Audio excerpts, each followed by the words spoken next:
बिस्मिल्लाहिर्रहमानिर्रहीम। आपका शुक्रिया, आप मौका देते हैं हमेशा आपके थ्रू लोगों से बात करने का। आज फिर वही नूरियाबाद केस की हियरिंग थी जो पिछले 1.25 साल से हो रहा है। फरवरी लास्ट ईयर मेरे ख्याल है कोई 20-22 हियरिंग्स, तो मुझे नंबर भी याद नहीं है। हम कर चुके हैं। 17 लोग कराची से आते हैं, इधर आके अटेंडेंस लगाते हैं, और आज मैंने सुना शायद प्रोसिक्यूटर ही नहीं है, इस वजह से केस की आगे चल नहीं सका। तो उस सिलसिले में आए थे। अब अगली तारीख हमें दी है 21 अप्रैल की। रमज़ान शरीफ होगा, आखिरी अशरा होगा, फिर हाजिर होंगे कोर्ट के सामने, और मुझे उम्मीद है आप लोगों से दोबारा मुलाकात होगी। सर, कुछ थोड़ी सी सियासी बात, वो जो कराची में एक डिमांड, ये भी सियासी बात मैं भी कर रहा था, तो ये सियासत ही है। अगर एमक्यूएम को डिमांड रखती है कि पूरी लेजिस्लेशन की जाए अर्बन कोटा के हवाले से और दीगर कामों पर कराची में, तो क्या आदम एतमाद से पहले इस तरह कोई डिमांड आप देंगे? देखिए, एमक्यूएम से मुलाकात हुई थी और उन्होंने जो अपनी डिमांड्स कह लें या एक पेपर बना के आए थे, और चेयरमैन बिलावल भुट्टो जरदारी साहब ने उसको पढ़ा था, और उसमें कहा था कि ऐसी कोई बात मुझे नज़र नहीं आ रही जिसके अंदर हमें कोई इख्तिलाफ हो। कुछ फाइनल पॉइंट्स हैं जिनको थोड़ा सा वर्डिंग्स देखनी पड़ेंगी, लेकिन उसकी जो जिस थी उससे कोई हमें तरक्की ज़्यादा हो, हम तो खुद चाहते हैं वफाक से हमें प्रॉपर शेयर मिले, हम ये खुद चाहते हैं। इस किस्म की बातें थी, और इंशाअल्लाह ताला इस मुल्क की बेहतरी के लिए, सूबा सिंध की बेहतरी के लिए हम हर पॉलिटिकल जमात से जो कि मैंडेट रखती है उससे बात करने के लिए और उससे साथ काम करने के लिए तैयार है।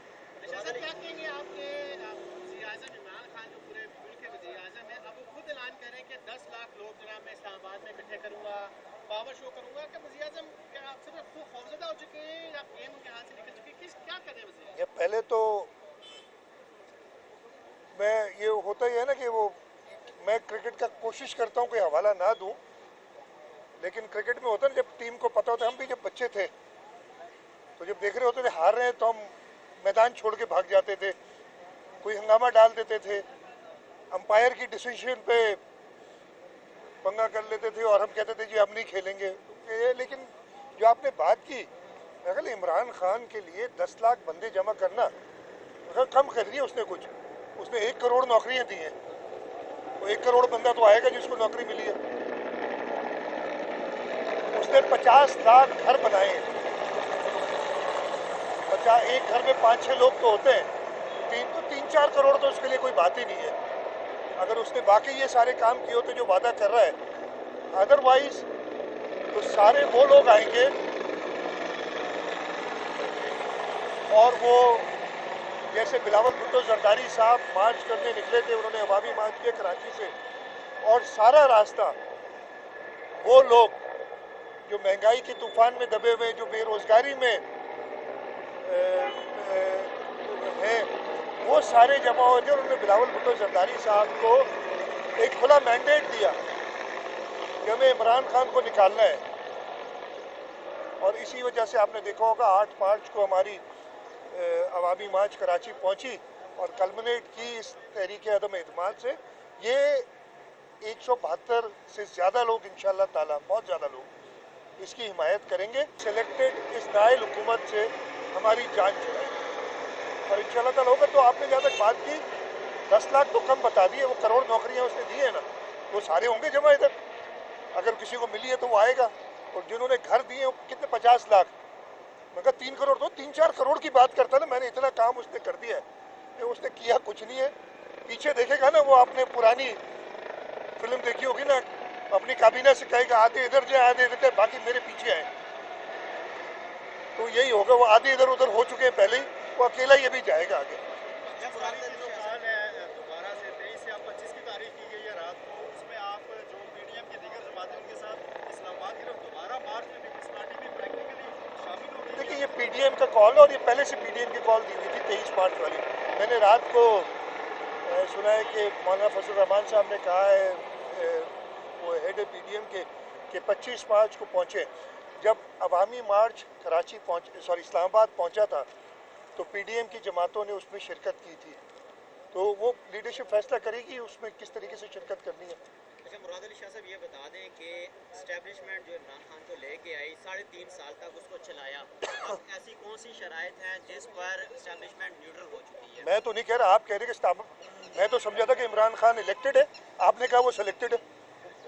इस्टेब्लिशमेंट उसने उसको चलाया, हम तो पहले दिन से ये कह रहे थे। तो वो कल चौधरी परवेज इलाही साहब का भी आ गया, एक बड़ा इंटरव्यू मैंने सुना है। तो सारा वक्त काम किसी और से कराते रहे, खुद कुछ सीखे नहीं, और जब काम करने का वक्त आया तो वो रेड की दीवार की तरह वो गिर गए, और ऐसे ही हुआ है। एक सिर्फ मैं, जो भी आते हैं इंशाल्लाह ताला, अगली हुकूमत जो आ रही है हफ्ते 10 दिन के अंदर, एक रिक्वेस्ट ज़रूर करूँगा कि मैंने कहीं पढ़ा था और मुझे बड़ा अच्छा लगा कि जो ऐवान सदर में, वज़ीर आज़म हाउस में, गवर्नर हाउसेस में और चीफ मिनिस्टर हाउसेस में यूनिवर्सिटियाँ बन गई हैं, उनको बंद ना करें, इसलिए कि वो सारे तालिब इल्म आखिरी साल में अपने, तो उनको पास हो जाने दें। तो ये सारी जो इन्होंने बातें की थी, अब तो सुन सुन के मैं वही कह रहा हूँ कि लोगों, और मैं फिर से आपसे कह रहा हूँ कि ये जो तरीका अदम एतमाद है, हम इसकी काफ़ी दिन से बात कर रहे थे। पाकिस्तान पीपल्स पार्टी ने पीडीएम से भी कहा था कि ये तरीका है, और ये तरीके अदम एतमाद में जो सारे लोग साथ दे रहे हैं, उन्होंने बिलावल भुट्टो जरदारी साहब के अवामी मार्च में लोगों की पार्टिसिपेशन, कराची से लेके साहिल समंदर से लेके गिलगित बल्तिस्तान और कश्मीर के पहाड़ों तक, यहाँ ईरान के बॉर्डर से लेके इंडिया के बॉर्डर तक, सब लोग जो यक आवाज़ में उन्होंने बिलावल भुट्टो जरदारी साहब को कहा है कि हमें इस नाअहल हुकूमत से जान छुड़ाएं।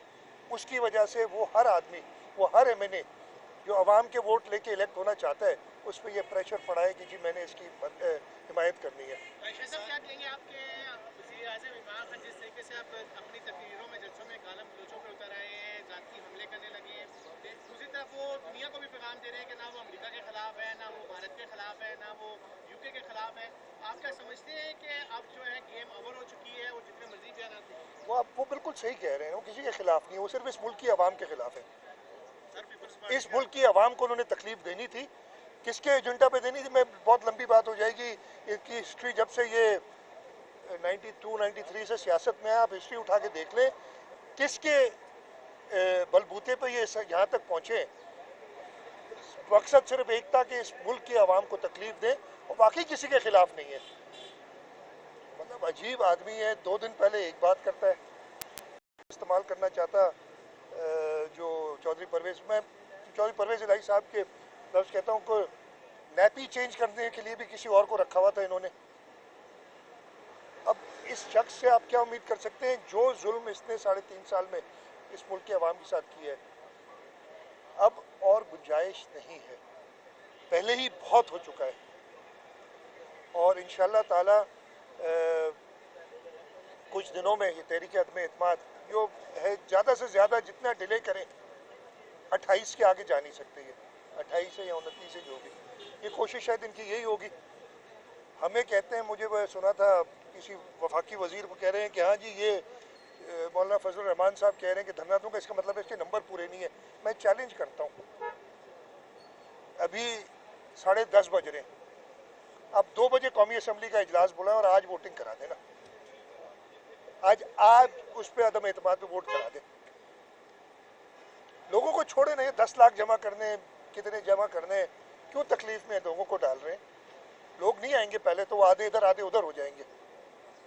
लेकिन अगर आप समझते हैं कि तहरीक अदम, आपको इस मुल्क की आवाम, इस मुल्क के लोग आपसे नफरत नहीं करते, तो आप बुला लें तहरीक अदम। कौन सा एमएनए अपनी पार्टी छोड़ के, या कौन सा एलआई, कौन सा हुकूमत में बैठा हुआ, कौन सा वफाकी वजीर चाहेगा कि मैं इस वक्त मैं वजीर होते हुए मुखातबत करूँ। वो इसलिए चाह रहे हैं कि वो लोगों का देख रहे हैं, नफरत देख रहे हैं इस हुकूमत के साथ और इमरान खान के साथ।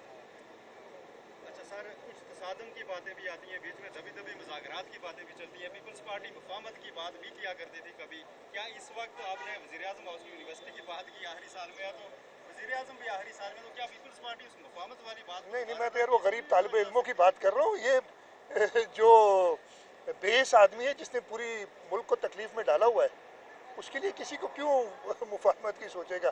कभी भी नहीं सोचा, कभी भी नहीं सोचा।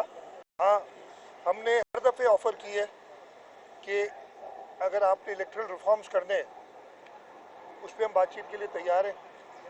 ये जो आप देख रहे हैं, मुझे 1.25 साल हो गया है, और आप लोग तो परमानेंट इधर खड़े होते हैं मेरे ख्याल है, इसलिए कि रोज़ाना आपको कोई ना कोई बात करने के लिए मिल जाता है। ये क्या खर्चा नहीं हो रहा? क्या इस मुल्क में हमें आपको यही रह गया है कि हम आए, तारीख पे अटेंडेंस लगाएं और फिर महीने बाद दोबारा मिलें? क्या आप लोगों को लोगों के मसले मसाइल टीवी पे तो वही आने चाहिए ना, ताकि हुकूमत को पता चले, लेकिन इधर लगा दिया सबको। तो ये सबका जो टाइम वेस्ट कर रहा है, इसका वक्त ख़त्म हो गया है इंशाल्लाह।